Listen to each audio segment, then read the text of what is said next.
बिस्मिल्लाहिर्रहमानिर्रहीम। अस्सलाम वालेकुम गाइस, कैसे हैं आप सब। उम्मीद करता हूँ आप सब खैरियत से होंगे। अपनी और अपनी फैमिलीज़ की लाइफ में आसानियाँ पैदा करने की जद्दोजहद में मसरूफ़ होंगे। मेरी दुआ है अल्लाह ताला आपकी और आपकी फैमिलीज़ की लाइफ में आसानियाँ पैदा करे और आपको ढेर सारी खुशियाँ और कामयाबियाँ नसीब करे। गाइस, इस वक्त आप देख रहे हैं मेरा YouTube channel Rehan the traveller और मैं हूँ आपका होस्ट, आपका दोस्त मोहम्मद रेहान। नए आने वाले तमाम दोस्तों से गुजारिश है चैनल को सब्सक्राइब कर दें और बेल आइकन को ज़रूर प्रेस कर दें ताकि मेरी तमाम आने वाली नई अपडेट्स आप तक बर वक्त पहुंच सके। आज का व्लॉग वाराणसी के हवाले से है, जिसे बनारस या काशी भी कहा जाता है। ये शहर दुनिया के सबसे कदीम तरीन आबाद शहरों में से एक है, जिसकी तारीख 3000 साल से भी ज्यादा पुरानी है। वाराणसी भारत की शुमाली रियासत उत्तर प्रदेश में वाक़ है। ये शहर हिंदू मत में एक अहम रूहानी और मजहबी मरकज समझा जाता है और यहाँ हर साल लाखों यात्री मजहबी रसूमात अदा करने और गंगा के किनारे इबादत करने आते हैं। जहाँ लोग मुकद्दस गुस्ल करते हैं, मजहबी रसूमात अदा करते हैं और मुर्दों की आखिरी रसूमात अदा करते हैं। वाराणसी अपनी रंगीन गलियों, तारीखी मंदिरों, कदीम रिवायात, मौसीकी, अदब और इल्म के मरकज के तौर पर भी मशहूर है। यहाँ के लोग भोजपुरी बोलते हैं, जो हिंदी का ही एक लहजा है। वाराणसी को अक्सर मंदिरों का शहर, हिंदुस्तान का मजहबी दारुल हुकूमत, भगवान शिव की नगरी, दीपों का शहर, इल्म नगरी वगैरह जैसे नामों से भी याद किया जाता है। वाराणसी आज़ादी से पहले एक अहम और तारीखी शहर था जो बरतानवी राज के तहत था और इसका इंतज़ाम बरतानवी हुक्काम के हाथों में था। इस शहर में बहुत सारी बरतानवी इंतज़ामी और फौजी इमारतें तामीर की गई थीं और मकामी हिंदू और मुस्लिम कम्युनिटीज़ की रोज़मर्रा की ज़िंदगी में भी अंग्रेज़ों का असर था। आज़ादी के बाद वाराणसी ने अपनी तरक्की के नए दौर का आगाज़ किया। वाराणसी में तालीमी इदारों और साइंसी तहकीक की अहमियत में इजाफा हुआ। बनारस हिंदू यूनिवर्सिटी का क़याम 1916 में हुआ था और आज़ादी के बाद ये हिंदुस्तान की सबसे बड़ी और अहम यूनिवर्सिटियों में से एक बन गई। इस यूनिवर्सिटी ने मुल्क भर से तलबा को तालीम दी और मुख्तलिफ शोबों में तहकीक को फ़रोग़ दिया। यहाँ पर साइंस, टेक्नोलॉजी, आर्ट्स, मेडिसिन और इंजीनियरिंग के शोबे में आलमी मयार की तालीम दी जाती है। वाराणसी, जो दुनिया के सबसे कदीम शहरों में शुमार होता है, ना सिर्फ एक रूहानी मरकज़ है बल्कि तिजारत, सकाफत और सनअत का भी अहम मरकज़ है। शुमाली भारत में वाक़ ये शहर गंगा के किनारे बसा हुआ है और इसकी मईशत ने तारीखी तौर पर अपने मजहबी अहमियत और मुख्तलिफ सनती सरगर्मियों की बदौलत तरक्की की है। रिवायती दस्तकारी से लेकर जदीद सनतों तक वाराणसी ने हमेशा एक मजबूत इक्तिसादी बुनियाद कायम रखी है, जो अब भी बढ़ रही है। वाराणसी बैनुल अक़वामी सतह पर अपनी हाथ की बनाई हुई बनारसी साड़ियों के लिए भी मशहूर है। ये साड़ियाँ इंतहाई दीदाज़ेब होती हैं, जिसका रंग और डिज़ाइन मुनफरिद होता है। साड़ी की सनत ना सिर्फ हज़ारों दस्तकारों को रोज़गार फराहम करती हैं बल्कि सयाहों और ताजिरों को भी अपनी तरफ मुतवज्जो करती हैं। वाराणसी का रेशमी काम सदियों से यहाँ की पहचान रहा है और ये आज भी भारत की टेक्सटाइल सनत में एक अहम मकाम रखता है। इसके अलावा वाराणसी अपने दस्तकारी के दीगर मसनूआत जैसे तांबे के बर्तन, कालीन और लकड़ी के मसनूआत के लिए भी मशहूर है। इन मसनूआत को ना सिर्फ मकामी तौर पर बल्कि बैनुल अक़वामी मार्केट में भी फ़रोख्त किया जाता है और ये शहर की मईशत में अहम किरदार अदा करती हैं। वाराणसी में चमड़े की सनत भी एक अहम शोबा है। शहर में चमड़े के जूते, बेल्ट, बैग और दीगर अशिया तैयार की जाती हैं, जो ना सिर्फ मकामी सतह पर बल्कि आलमी सतह पर भी बरामद की जाती हैं। वाराणसी के चमड़े की मसनूआत ने हजारों अफराद को रोजगार फराहम किया है। इसके अलावा वाराणसी में बर्तन साजी और दीगर हाथ से बनी हुई मसनूआत भी तैयार की जाती हैं जो शहर की सकाफत का हिस्सा हैं और इनकी बरामदात भी आलमी सतह पर की जाती हैं। वाराणसी में रेशम की सनत भी अहमियत रखती है, खास तौर पर बनारसी साड़ियों के जरिए ये सारी दुनिया भर में मशहूर हैं और आलमी सतह पर इनकी बड़ी मांग है। वाराणसी का रेशम ना सिर्फ भारत में बल्कि बैरून मुल्क भी बरामद किया जाता है जो शहर की मईशत के लिए एक बड़ा जरिया है। वाराणसी में सूती और रेशमी कपड़े की तैयारी भी की जाती है और ये आलमी सतह पर फरोख्त किए जाते हैं। वाराणसी में फार्मास्यूटिकल इंडस्ट्रीज भी बढ़ रही हैं। शहर में मुख्तलिफ दवासाज कंपनियां मौजूद हैं जो ना सिर्फ मकामी तौर पर बल्कि बैनुल अक़वामी सतह पर अद्वियात फराहम करती हैं। ये सनत वाराणसी की मईशत में एक अहम अंसर बन चुकी है और इसने सेहत के शोबे में भी तरक्की की है। वाराणसी में सीमेंट और तामीराती मवाद की सनत भी तरक्की कर रही है। शहर में सीमेंट की कई बड़ी कंपनियां मौजूद हैं जो मकामी और कौमी सतह पर सीमेंट फराहम करती है। इसके अलावा कंक्रीट, रेत और दीगर तामीराती सामान की तैयारी भी शहर की मईशत का हिस्सा है। वाराणसी में ट्रांसपोर्ट और लॉजिस्टिक्स की सनत भी अहमियत रखती है। शहर में एक बड़ा रेलवे स्टेशन और एक बैनुल अक़वामी हवाई अड्डा मौजूद है जो शहर की तिजारती सरगर्मियों को फरोग देते हैं। मुख्तलिफ माल बर्दारी और नकल व हमल की खिदमत भी मईशत में अहम किरदार अदा करती हैं। वाराणसी की मईशत में सयाहत का एक अहम किरदार है क्योंकि ये शहर हिंदुओं के लिए बेहद मुकद्दस है। हर साल लाखों सयाह यहाँ आते हैं जो इस शहर के मजहबी और सकाफती वर्से को देखने के लिए आते हैं।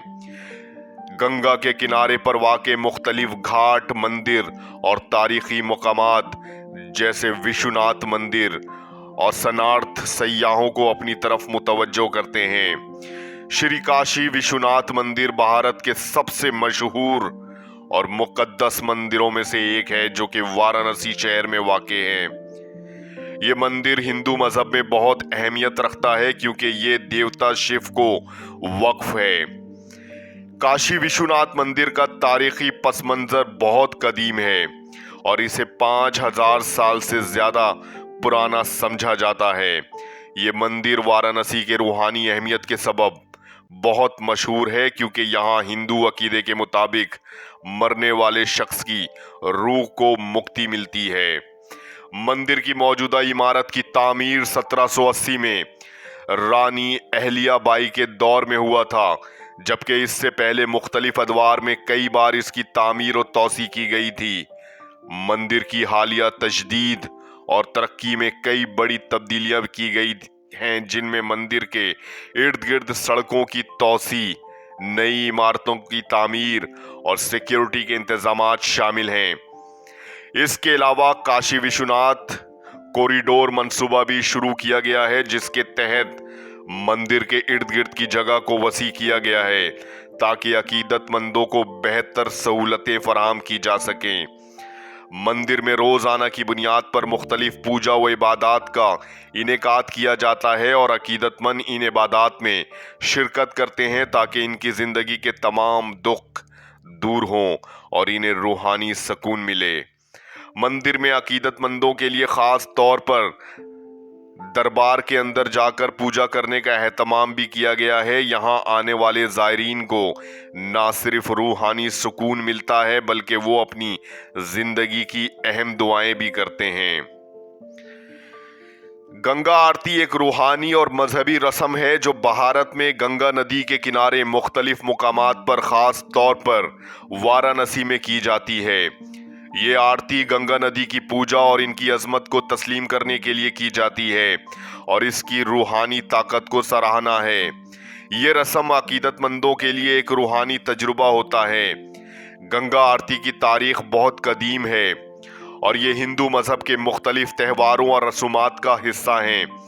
गंगा आरती का आगाज वाराणसी में बहुत ज़्यादा मकबूल हुआ जहां लोग गंगा नदी के किनारे इबादत के लिए जमा होते हैं। गंगा आरती आमतौर पर सूरज गुरूब होने के बाद शाम के वक्त की जाती है। इसके दौरान गंगा के किनारे पर खसूसी तौर पर तैयार की गई जगहों पर अकीदतमंद और पुजारी गंगा की पूजा करते हैं। गंगा आरती के दौरान पुजारी बड़ी बड़ी प्यालों में मोमबत्तियों और चिरागों की रोशनी रखते हैं, जिन्हें जलाकर गंगा की जानिब पेश किया जाता है। आरती के दौरान धनिया का धुआं भी पेश किया जाता है। गंगा आरती में मखसूस मंत्र पढ़े जाते हैं, जिन्हें पुजारी गंगा नदी के किनारे खड़े होकर पढ़ते हैं। इस मंत्र के जरिए गंगा की पाकीज़गी और ताकत का जिक्र किया जाता है। शाम के वक्त गंगा आरती के दौरान नदी के किनारे चिरागों की रोशनी और आतिशबाजी का मंजर दिलकश होता है। गंगा आरती के दौरान अकीदतमंद भजन गाते हैं और हंसी खुशी में शामिल होते हैं। ये गंगा के साथ एक रूहानी ताल्लुक कायम करने का एक तरीका होता है। आरती के बाद अकीदतमंद छोटे चिराग गंगा में बहाते हैं, जो नदी की तकद्दुस और सुकून की अलामत समझे जाते हैं। ये अमल गंगा के पानी में चमक और रोशनी फैलाने के लिए किया जाता है, जो रूह की सफाई की इलामत होता है। वाराणसी, जो हिंदुस्तान के सबसे कदीम और मजहबी तौर पर अहम शहरों में शुमार होता है, ना सिर्फ अपनी रूहानी और सकाफती वर्से के लिए मशहूर है, बल्कि यहाँ का स्ट्रीट फूड भी दुनिया भर में मारूफ है। वाराणसी की गलियों में चलना एक ऐसा तजुर्बा है जिसमें आपको खुशबुओं, रंगों और जायकों का एक हसीन इम्तिजाज मिलता है। यहाँ का स्ट्रीट फूड ना सिर्फ मकामी लोगों की रोजमर्रा की जिंदगी का हिस्सा है, बल्कि सयाहों के लिए भी एक खास कशिश रखता है। वाराणसी के स्ट्रीट फूड की खास बात यह है कि ये शहर की कदीम सकाफत, तारीख और जायकों का अक्कास है। वाराणसी में सबसे ज्यादा पसंद किया जाने वाला नाश्ता चूड़ा दही है। ये एक बहुत ही सादा और मजेदार खाना है, जिसमें चावल के छोटे टुकड़े को दही, चीनी और कुछ मसालों के साथ मिलाकर पेश किया जाता है। ये खाना मकामी लोगों के लिए तवानाई का एक अच्छा जरिया होता है और सुबह के वक्त लोगों को ये बहुत पसंद आता है। पानी पूरी वाराणसी का सबसे मशहूर स्ट्रीट फूड है। ये चटपटी और क्रिस्प पापड़ से बनी होती है, जिसे मुख्तलिफ मसाले, चटनी से भरा जाता है। इसमें एक मुनफरिद तेज और मीठा जायका होता है, जो आपको एक बार खाने के बाद दोबारा आजमाने पर मजबूर कर देता है। कचौरी सब्जी भी वाराणसी का एक अहम स्ट्रीट फूड है। ये तली हुई कचौरी होती है, जिसे गरम सालन या आलू के साथ पेश किया जाता है। वाराणसी की गलियों में ये खाना नाश्ता या लंच के तौर पर बहुत ज्यादा पसंद किया जाता है। कचौरी की सब सतह और इसके अंदर की नरम भराई इसे एक लाजवाब जायका देती है। पान वाराणसी की शनाख्त बन चुका है। यहाँ का पान अपने खास तरीके से तैयार होता है, जिसमें चांदी के वर्क, मीठे और मसालेदार अज्जा शामिल किए जाते हैं। बनारसी पान को खाना सिर्फ एक मामूली बात नहीं, बल्कि ये वाराणसी के रिवायती तर्ज जिंदगी का एक हिस्सा है। वाराणसी में सड़कों पर तली हुई सब्जियों का भी एक खास स्टॉल होता है, जहां आलू, बैंगन, गाजर और दीगर सब्जियां क्रिस्प तली जाती हैं। ये सब्जियां खास चटनी के साथ खाने को मिलती हैं, जो इनके जायके को मजीद बढ़ा देती हैं। तली हुई सब्जियां वाराणसी के स्ट्रीट फूड में एक मकबूल इंतखाब है। अगरचा डोसा जनूबी हिंदुस्तान का खाना है, लेकिन वाराणसी में भी ये खाना बहुत पसंद किया जाता है।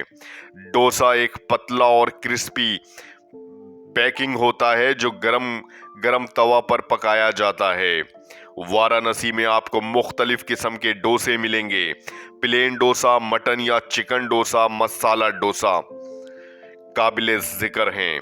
सांबर एक लजीज दाल की सब्जी है, जो जनूबी हिंदुस्तान में बहुत मशहूर है। ये दाल और सब्जियों का इम्तिजाज होता है, जिसमें टमाटर, बैंगन, गाजर और कुछ दीगर सब्जियां होती हैं। सांबर का जायका नमकीन और तुर्श होता है और ये आम तौर पर चावल या डोसे के साथ खाया जाता है। वाराणसी में सांबर को डोसे के साथ बेहतरीन तरीके से सर्व किया जाता है, जो खाने का लुत्फ दुगना कर देते हैं। आज का व्लॉग वाराणसी के हवाले से उम्मीद करता हूं आपको पसंद आया होगा। चैनल को सब्सक्राइब कर दें, बेल आइकॉन को जरूर प्रेस कर दें, लाइक करें, कमेंट्स करें, शेयर करें और मुझे दें इजाजत। अगले व्लॉग तक के लिए मिलते हैं अगले व्लॉग में, तब तक के लिए अल्लाह हाफिज।